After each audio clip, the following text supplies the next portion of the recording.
अटल बिहारी वाजपेयी साहब, जिनको भारत रत्न से नवाजा गया, इस मुल्क के वजीर आजम रहे 2 बार। मुझे जाती तौर उनके साथ काम करने का मौका मिला। 3 साल MOS के तौर पर मैं उनके साथ रहा।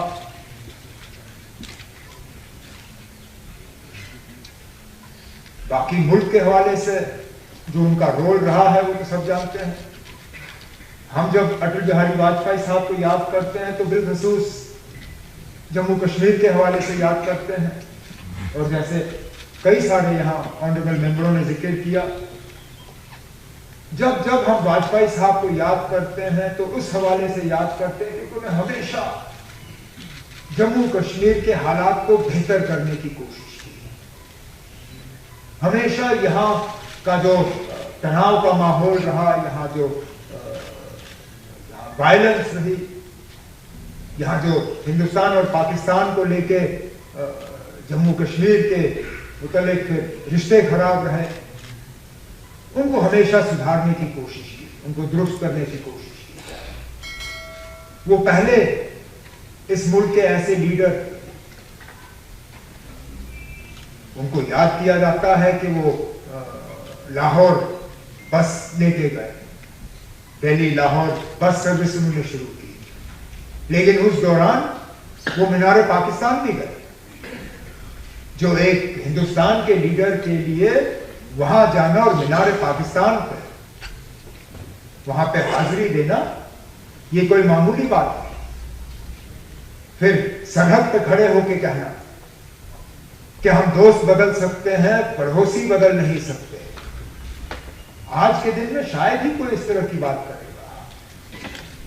बार बार जब हालात यहां खराब हुए, उन्होंने यही कहा कि बातचीत के जरिए ही मसले हल किए जा सकते हैं, उसके अलावा कोई चारा नहीं।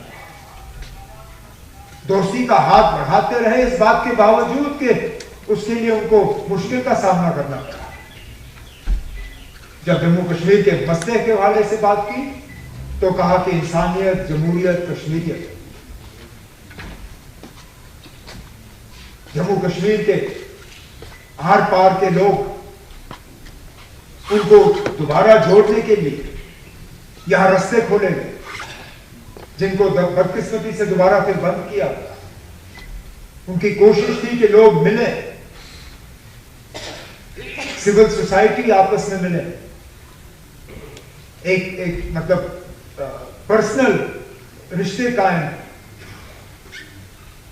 आज तो ऐसा लगता है कि हमें और ज्यादा दूर रखने की कोशिश की जा रही है, कि हम ना ही मिले तो बेहतर है।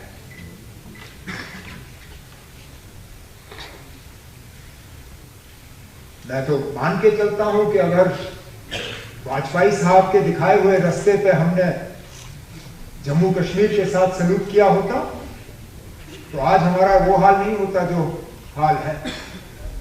लेकिन चलिए, वो नहीं रहे, उनका दिखाया हुआ रास्ता याद नहीं रहा। उन्होंने जो नक्शा एक हमें छोड़ के दिया था, उस नक्शे को हमने छोड़ दिया। क्या करें? तारिगामी साहब ने वाजपेयी साहब के बारे में जब जिक्र किया तो असेंबली के रेजोल्यूशन के हवाले से बात की, लेकिन या तो भूल गए बताना या फिर बताना मुनासिब नहीं समझा। ये सही है कि वाजपेयी साहब की हुकूमत ने उस वक्त उस रेजोल्यूशन को वापस भेजा, लेकिन शायद उसके बाद वाजपेयी साहब को इस बात का एहसास भी हुआ कि जल्दबाजी हुई थी और उन्होंने अपने काबिना के वजीर को फिर नॉमिनेट किया यहां की हुकूमत के साथ इस पर बातचीत और डायलॉग शुरू करने के लिए। मरहूम अरुण जेटली साहब, अगर मेरी याददाश्त सही है, उस वक्त लॉ मिनिस्टर थे और लॉ मिनिस्टर की हैसियत से वाजपेयी साहब ने उन्हें नॉमिनेट किया यहाँ की हुकूमत के साथ एक डायलॉग प्रोसेस उस रेजोल्यूशन को लेकर। लेकिन उस वक्त उसके बाद फिर हुकूमत रही नहीं, हालात बदल गए और जो हुआ सो हुआ। लेकिन जम्मू कश्मीर को लेके वाजपेयी साहब के जो इरादे थे उनसे शायद इख्तिलाफ करना हमारे लिए बहुत मुश्किल। अगर आप ये वीडियो YouTube पर देख रहे हैं तो हमारे चैनल को सब्सक्राइब कर बेल आइकन दबाएं और Facebook पर देख रहे हैं तो हमारे पेज को लाइक करें। 8 मिलियन प्लस सब्सक्राइबर, आपके इस भरोसे के लिए बहुत धन्यवाद।